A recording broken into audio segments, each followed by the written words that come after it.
On the morning of December 14, 1991, a man jogging past Federal Way High School outside Seattle saw a man kneeling over a girl on the ground near some bushes. He assumed they were a couple, so he kept running. The girl was 16 years old. She was alone on campus, an hour early for a drill team competition that hadn't started yet. By the time anyone found her, she'd been beaten and strangled. Investigators recovered a full DNA profile of the killer that same day. They tested nearly 100 men over the next 28 years. None of them matched. The man who did it was living 20 minutes away the entire time. Her name was Sarah Yarborough. She was a junior at Federal Way High School, about 20 miles south of Seattle, on the honor roll and the school's drill team. Her mother, Laura, described her as artistic and philosophical, the kind of person who put people at ease and built bridges in her own quiet way. Sarah told her mother once that she felt alive when she danced. She was thinking about college, wanted to go out of state and spread her wings. She planted flowers every spring, helped her younger brothers with their homework. She was 16. Saturday, December 14th, 1991. There was a drill team competition that morning at another school, and Sarah thought she was running late. She left the house in a rush, already in her drill team uniform with hot rollers in her ponytail, and drove her father's car to the school. She got there a little after 8 a.m. The team wasn't scheduled to meet for another hour. She was early, not late, and the only person on campus. When her teammates arrived later, Sarah's car was in the parking lot, but she wasn't there. They boarded the bus without her. Her body was found on a hillside near the tennis courts, in an overgrown area well away from the lot, partially hidden in the brush. Nobody saw what happened between her car and that hillside. It wasn't her teammates who found her. Two 12-year-old boys were cutting through the campus that morning to go skateboarding. Drew Miller lived down the street from the school. He and his friend saw a man walk out of the bushes on the embankment and quickly head the other way.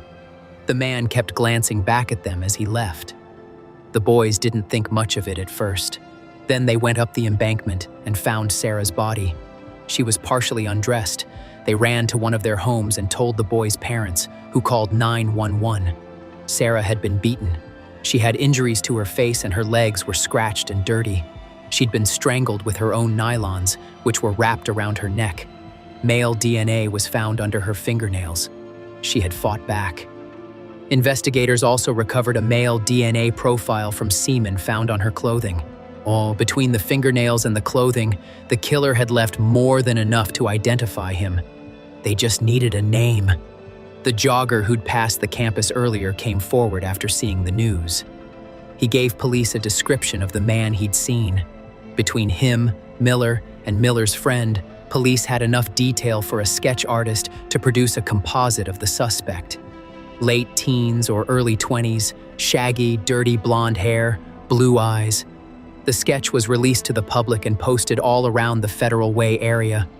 A second, more detailed sketch was released later based on additional witness interviews. Police had a DNA profile, eyewitnesses, and a composite with specific features. Nobody matched. The sketch generated leads. The DNA profile was run through CODIS, the FBI's national database of DNA profiles from convicted felons. No match. Detectives began collecting DNA samples from men who came up as possible suspects and sending them to the Washington State Patrol Crime Lab for comparison against the crime scene profile. Over the years, nearly 100 men were tested. Every single one was eliminated. People the sketch reminded someone of, men with records who lived in the area, anyone who fit the description. The killer wasn't among them. Tips kept coming. Over 3,000 of them, eventually climbing past 4,000 by the time of the arrest. Local media covered every development. Every few years, a new lead would surface and the community would hold its breath. Then nothing. The DNA profile was sitting right there. A complete genetic identity of the man who killed Sarah Yarborough, and it couldn't be matched to anyone. CODIS only contained profiles from people who'd been required to give a DNA sample as part of a conviction, and those requirements had been added to the law gradually over the years. If the killer had been convicted of something before DNA collection was mandatory, he wouldn't be in the database. He could have a criminal record and still be invisible. Detective Jim Doyen worked Sarah's murder for years. He was a well-respected homicide investigator, part of the Green River Killer Task Force, and one of the most experienced detectives in the department. He retired without solving the case. Detective Michael Hatch took it on next. Hatch had been one of the first to respond to the scene in 1991, and Sarah's case stayed with him for the rest of his career. DNA analyst Jody Sass at the State Patrol Crime Lab ran every new suspect sample as fast as she could get them. She'd been working it since she was a new analyst in '91. Year after year, the same result. In 1993, students gathered in the courtyard of Federal Way High School and unveiled a memorial bench in Sarah's honor. A family friend named Bill Fuller had helped spearhead it. Fuller said there were tears as people looked at the bench, that you could see Sarah in it. Classmates of Sarah's graduated, went to college, started careers and families. The memorial bench stayed on campus and the case stayed open, but Sarah was still 16. In 2011, 20 years after the murder, King County detectives tried something that had never been done before on any criminal case in the world. They brought in a genetic genealogist named Colleen Fitzpatrick and asked her to trace the killer's family tree using consumer DNA databases, the kind where people upload their ancestry test results.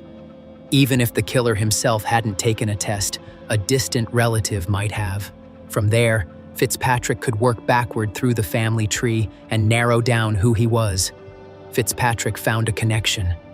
The DNA linked the suspect's lineage back to a man named Robert Fuller, who had arrived in America on the Mayflower and first settled in Salem, Massachusetts in the 1630s.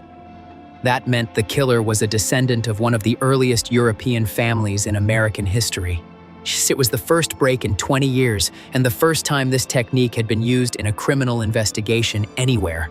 But the family tree branching out from a man who died 4 centuries ago was enormous. Thousands of descendants scattered across the country. Fitzpatrick couldn't narrow it to a single living suspect. The lead sat there, promising but unworkable, for 8 more years. In September 2019, Fitzpatrick's team made the final connection. The databases had improved since 2011, and the matching tools were better. They worked forward through the Fuller family tree, cross-referencing consumer DNA matches with public records, and narrowed the DNA to 2 brothers living in King County, Washington, the same county where Sarah had been killed. Both were sex offenders, and both were descendants of the Mayflower passenger Robert Fuller. One brother's DNA was already in CODIS from a prior rape conviction. Detectives checked it against the crime scene profile and ruled him out. That left the other brother. He had 5 sexual assaults that police knew of. His method was consistent. He would find women who were alone near their cars, pull a knife, and force them to walk somewhere secluded. Sarah's body had been found 300 feet from her parked car on a hillside she had no reason to walk to on her own. Prosecutors would later conclude he had forced her there at knife point. In June 1983, 8 years before Sarah's murder, a 21-year-old woman named Ann Croney had gone to a park by the Columbia River in Richland, Washington. She wanted to sit by the water and think. She was in her car when this man, 19 at the time, approached, put a knife to her throat, and forced her to undress. He marched her out of the car and down an embankment toward the river. Croney jumped in and swam to the other side. He was convicted and sentenced to 10 years in prison. He served 3.5. His file noted no major infractions and no drug or alcohol problem. Yet one evaluation said he would be safe to be at large given ongoing therapeutic relationship and parole supervision. He was released in 1987 with a condition that he attend outpatient sex offender treatment. Croney was never notified. She'd believed for years that the man who held a knife to her throat had served the full 10. If he had served his full 10-year sentence, he would have been in prison until 1993. Sarah Yarborough was murdered in December 1991. 3 years after killing her, In 1994, he sexually assaulted a minor. None of his convictions required a DNA sample, so he never entered CODIS. For decades, he lived in the same area as the crime scene, completely invisible to the detectives who'd been trying to match that DNA since 1991. His brother's profile had been sitting in CODIS for years, but Washington State didn't allow familial DNA searching. His name was Patrick Nicholas. Detectives began following him. They set up surveillance over a weekend, watching his routine, learning where he went and when, looking for a chance to collect something with his DNA on it without him knowing. They followed him to a laundromat in Kent and watched him step outside to smoke 2 cigarettes. When he dropped the butts and a napkin on the ground, the detectives waited for him to go back inside, then moved in and collected them. The samples were rushed to the State Patrol Crime Lab, the same lab where Jody Sass had been testing suspects in this case for 28 years. Within days, the call came back. The DNA on the cigarette matched the DNA found on Sarah's clothing in 1991. Patrick Nicholas was arrested on the evening of October 2, 2019, at a business in Kent. He was 55 years old, living in a dilapidated building on a large property in Covington with few ties to anyone around him. Bail was set at $5 million. During interrogation, detectives told him they were investigating the murder of Sarah Yarborough. Nicholas asked what year this was. Detectives noted that question. An innocent person doesn't ask what year. Someone who's only done this once already knows which case the police mean. Nicholas maintained his innocence after that and said nothing else of substance. When detectives searched his home, they found a torn magazine photograph of a woman in a cheerleading outfit in a kitchen drawer. They also found a newspaper from 1994 with a front-page article about the Sarah Yarborough case. He'd kept it for 25 years. Almost 4,000 tips had come in over 28 years. Not a single one had ever identified Patrick Nicholas. He'd never been a suspect or even questioned until Fitzpatrick's genealogy work pointed to his family. In the spring of 2023, more than 31 years after Sarah's murder, Patrick Nicholas went on trial at the Malang Regional Justice Center in Kent. He was 59 years old. He'd pleaded not guilty throughout. The judge ruled that Nicholas's criminal history could not be entered as evidence, finding it would be unfairly prejudicial. The jury would never hear about Crony, or the 1983 attack, or the early release, or the pattern of approaching women at their cars with a knife. They would decide the case on the DNA and whatever else the prosecution could present from the crime scene. Sarah's childhood friends came to the trial. They'd known her since they were kids, and they sat through 3 weeks of testimony about how she died. One of them said she remembered the morning before the trial started, sitting there thinking she didn't know if she could do this. The prosecution built their case on the DNA. The state crime lab testified that the odds of the crime scene DNA matching someone other than Nicholas were 590 billion to 1. They also presented the items found in his home after the arrest. The defense argued there was nothing beyond the DNA. His attorney said it in closing. Beyond the DNA, there is nothing.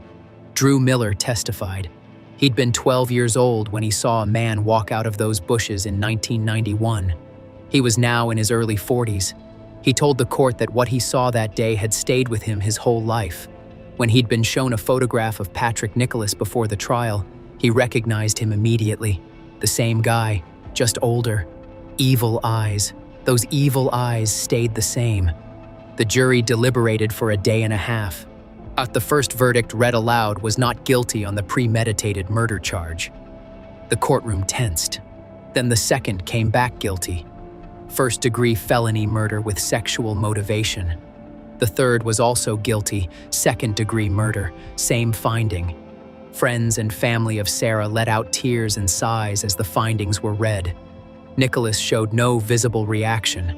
He sat next to his attorney and stared straight ahead. 2 weeks later, the courtroom filled for sentencing. Dozens of people who had been involved in every part of Sarah's case gathered back at the courthouse. Prosecutors asked for the maximum, 45 years and 8 months. The defense asked for 20. Laura Yarborough spoke first. She told the judge Sarah was her only daughter and the delight of her life. She and her husband had about 3 years after the murder that they don't even remember. She could barely get out of bed. Their lives went from full color to a fuzzy gray. She never got to take Sarah shopping for a prom dress or a wedding gown, never got to see her fall in love or become a mother. If Nicholas had still been in prison, she said, he wouldn't have been around to kill their daughter. After the sentencing, Laura said she tries to give him as little space in her head as possible. Sarah's younger brother Andrew was 11 when she was killed. He stood in that courtroom and talked about the phone call. His father's voice telling him Sarah was dead, about lying in bed at night listening to his parents cry through the walls. Anne Croney stood at the podium and locked eyes with Nicholas. She'd thought for years that justice had been served, that he'd done his time. She hadn't known until 2019, when police knocked on her door after the arrest, that he'd served barely a third of his sentence. And she hadn't known that the man she'd escaped at the river had gone on to kill a 16-year-old girl. When they told her, she said she was crushed. It had never occurred to her that what she escaped from was a murderer. The system failed me, Sarah, or her family and friends and countless others. Detective Hatch spoke last. He'd been one of the first officers at the scene in 1991 and had carried the case through his entire career. His partner Jim Doyon, the original lead detective, had died before it was solved. Doyon had been part of the Green River Killer Task Force and had spent years chasing leads on Sarah's murder. Hatch was almost 70 now. He addressed Laura Yarborough directly from the podium and apologized that it took so long. Then he talked about Doyon. When his own time comes, he said, Doyon will be waiting for him and he'll ask if the case was solved. And Hatch will tell him yes. Judge Josephine Wiggs then read from some of the victim impact letters she'd received. One came from a neighbor of the Yarboroughs who remembered seeing the light go on in Sarah's bedroom after her death. It was Laura going into her daughter's room to grieve. The neighbor wrote that all she wanted to do was hug her. Wiggs called the murder an outrageous violation of a child and sentenced Nicholas to 45 years and 8 months. The courtroom let out a single whoop. Nicholas didn't react and hadn't said a word at any point, from the trial all the way through sentencing. He filed an appeal that same day. There will be accountability, no matter how many years it takes. And today is that day. As of now, no other murders have been connected to Patrick Nicholas. Sarah's mother said after the sentencing that she doesn't know how many other people were hurt during the decades he was free, and that she may never know. Of 5 known sexual assaults, a consistent method, and 32 years of freedom between his first attack and his arrest. Whether Sarah was his only murder victim is a question that hasn't been answered. Sarah Yarborough was 16 years old. She told her mother she felt alive when she danced. The last morning of her life, she rushed out of her house because she thought she was late. She was an hour early and nobody else was there.